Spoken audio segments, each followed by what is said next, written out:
شروع اللہ کا نام لے کر جو بڑا مہربان نہایت رحم والا ہے۔ الف لام را، یہ ایک پر نور کتاب ہے، اس کو ہم نے تم پر اس لیے نازل کیا ہے کہ تم لوگوں کو اندھیروں سے نکال کر روشنی کی طرف لے جاؤ، یعنی ان کے پروردگار کے حکم سے عزت والے خوبیوں والے مالک کے راستے کی طرف، یعنی اس اللہ کے راستے کی طرف کہ جو کچھ آسمانوں اور زمین میں ہے سب اسی کا ہے، اور ان کافروں کے لیے عذاب شدید کی وجہ سے تباہی اور بربادی مقدر ہے، جو آخرت کے مقابلے میں دنیاوی زندگی کو پسند کرتے اور لوگوں کو اللہ کے راستے سے روکتے اور اس میں کجی چاہتے ہیں۔ یہ لوگ بڑے دور کی گمراہی میں ہیں، اور ہم نے کوئی پیغمبر نہیں بھیجا مگر وہ اپنی قوم کی زبان بولتا تھا تاکہ انہیں احکام الہی کھول کھول کر بتا دے۔ پھر اللہ جسے چاہتا ہے گمراہ رہنے دیتا ہے اور جسے چاہتا ہے ہدایت دیتا ہے، اور وہ غالب ہے، حکمت والا ہے۔ اور ہم نے موسیٰ کو اپنی نشانیاں دے کر بھیجا کہ اپنی قوم کو تاریکیوں سے نکال کر روشنی میں لے جاؤ اور ان کو اللہ کے دن یاد دلاؤ، اور اس میں ان لوگوں کے لیے جو صابر و شاکر ہیں نشانیاں ہیں۔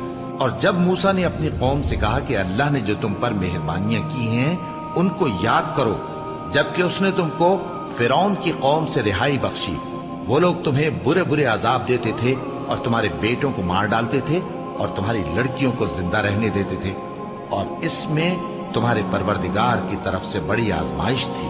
اور جب تمہارے پروردگار نے تم کو آگاہ کیا کہ اگر شکر کرو گے تو میں تمہیں زیادہ دوں گا، اور اگر ناشکری کرو گے تو یاد رکھو کہ میرا عذاب بھی سخت ہے۔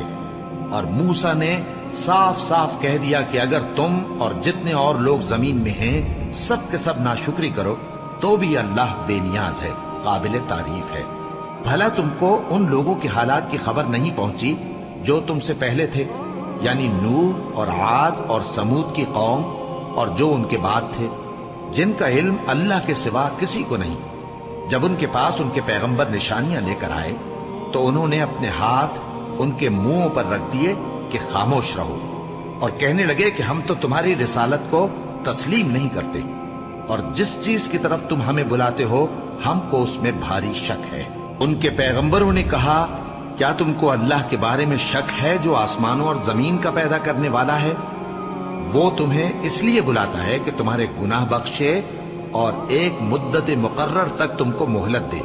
وہ بولے کہ تم تو ہمارے ہی جیسے آدمی ہو، تمہارا یہ منشا ہے کہ جن چیزوں کو ہمارے بڑے پوجتے رہے ہیں ان کے پوجنے سے تم ہمیں روک دو، تو اچھا کوئی کھلی دلیل لاؤ، یعنی معجزہ دکھاؤ۔ پیغمبروں نے ان سے کہا کہ ہاں ہم تمہارے ہی جیسے آدمی ہیں، لیکن اللہ اپنے بندوں میں سے جس پر چاہتا ہے نبوت کا احسان کرتا ہے، اور ہمارے اختیار کی بات نہیں کہ ہم اللہ کے حکم کے بغیر تم کو تمہاری فرمائش کے مطابق معجزہ دکھائیں، اور اللہ ہی پر مومنوں کو تو بھروسہ رکھنا چاہیے۔ اور ہم کیوں اللہ پر بھروسہ نہ رکھیں حالانکہ اس نے ہم کو ہمارے دین کے سیدھے رستے بتائے ہیں، اور جو تکلیفیں تم ہم کو دیتے ہو اس پر ہم صبر کریں گے، اور اہل توکل کو تو اللہ ہی پر بھروسہ رکھنا چاہیے۔ اور جو کافر تھے انہوں نے اپنے پیغمبروں سے کہا کہ یا تو ہم تم کو اپنے ملک سے باہر نکال دیں گے یا تم ہمارے مذہب میں واپس آ جاؤ۔ بس ان کے پروردگار نے ان کی طرف وحی بھیجی کہ ہم ظالموں کو ہلاک کر دیں گے اور ان کے بعد تم کو اس زمین میں آباد کر دیں گے۔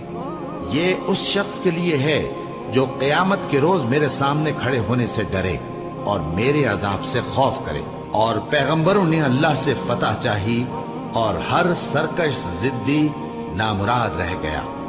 اس کے پیچھے دوزخ ہے اور اسے پیپ والا پانی پلایا جائے گا، وہ اس کو گھونٹ گھونٹ کر کے پیے گا اور گلے سے نہیں اتار سکے گا، اور ہر طرف سے اسے موت آ رہی ہوگی مگر وہ مرنے میں نہیں آئے گا، اور اس کے بعد سخت عذاب ہوگا۔ جن لوگوں نے اپنے پروردگار سے کفر کیا ان کے اعمال کی مثال راکھ کی سی ہے کہ آندھی کے دن اس پر زور کی ہوا چلے جو اسے اڑا لے جائے۔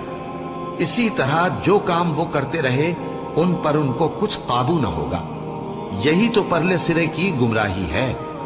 کیا تم نے نہیں دیکھا کہ اللہ نے آسمانوں اور زمین کو تدبیر سے پیدا کیا ہے؟ اگر وہ چاہے تو تم کو نابود کر دے اور تمہاری جگہ نئی مخلوق پیدا کر دے۔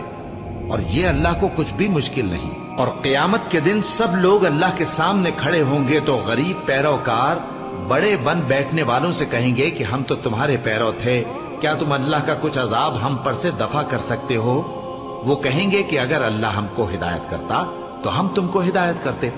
اب ہم گھبراہٹ ظاہر کریں یا صبر کریں ہمارے حق میں برابر ہے، کوئی جگہ رہائی کی ہمارے لیے نہیں ہے. اور جب حساب کتاب کا کام فیصل ہو چکے گا تو شیطان کہے گا جو وعدہ اللہ نے تم سے کیا تھا وہ تو سچا تھا، اور جو وعدہ میں نے تم سے کیا تھا وہ جھوٹا تھا، اور میرا تم پر کسی طرح کا زور نہیں تھا. ہاں، میں نے تم کو گمراہی اور باطل کی طرف بلایا تو تم نے جلدی سے اور بے دلیل میرا کہنا مان لیا. تو آج مجھے ملامت نہ کرو، اپنے آپ ہی کو ملامت کرو. نہ میں تمہاری فریاد رسی کر سکتا ہوں اور نہ تم میری فریاد رسی کر سکتے ہو. میں اس بات سے انکار کرتا ہوں کہ تم پہلے مجھے شریک بناتے تھے.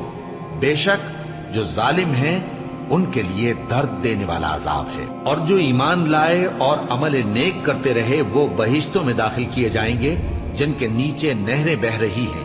اپنے پروردگار کے حکم سے وہ ہمیشہ ان میں رہیں گے. وہاں وہ ہر ملاقات پر ایک دوسرے کو سلام کہیں گے. کیا تم نے نہیں دیکھا کہ اللہ نے کلمہ طیبہ کی کیسی مثال بیان فرمائی ہے؟